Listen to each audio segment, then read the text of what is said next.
বৃদ্ধ বনিতা সকলে যেন মানে কে কার আগে কীভাবে দিতে পারবেন। আসলে এখন যে পরিমাণ জিনিসপত্র আসতেছে এইগুলি কি মানে পৌঁছানো সম্ভব হবে কিনা এটা এখন ডিফিকাল্টের জায়গায় দাঁড়িয়েছে।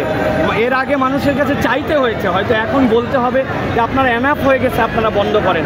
আমরা তো এমন বাংলাদেশি দেখতে চেয়েছিলাম। আলহামদুলিল্লাহ আল্লাহ যারা এই সহযোগিতা করছেন, যারা আক্রান্ত হয়েছেন তাদেরকে আমরা আল্লাহ রাব্বুল আলামিনের কাছে দোয়া করি দ্রুত আল্লাহ তাদেরকে উদ্ধারের ব্যবস্থা করেন। যারা যেভাবে সহযোগিতা করেছেন সকলের সহযোগিতা কবুল করেন।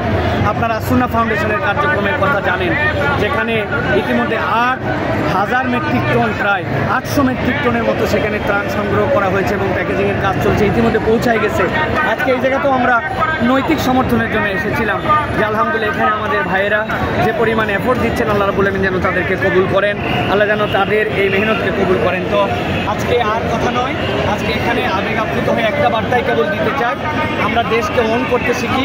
এটি আমাদের দেশ, আসুন আমরা সকলে মিলে আমাদের দেশকে বৈষম্যহীন একটি আদর্শিক, একটি সুন্দর, একটি স্বপ্নের বাংলাদেশ আমরা গঠন করার জন্য চেষ্টা করি। এই একতা যেন আমাদের আগামী দিনেও আমাদের স্বাধীনতার পক্ষে কাজ করে। আমাদেরকে কেউ যেন আর কখনো এই স্বাধীনতা আমাদের যেটি অর্জন হয়েছে এই অর্জন যেন আমাদেরকে কেউ বিচ্যুত করতে না পারে। আল্লাহ রাব্বুল আলামিন আমাদেরকে তৌফিক দান করুন। আসসালামু আলাইকুম ওয়া রাহমাতুল্লাহি ওয়া বারাকাতুহু।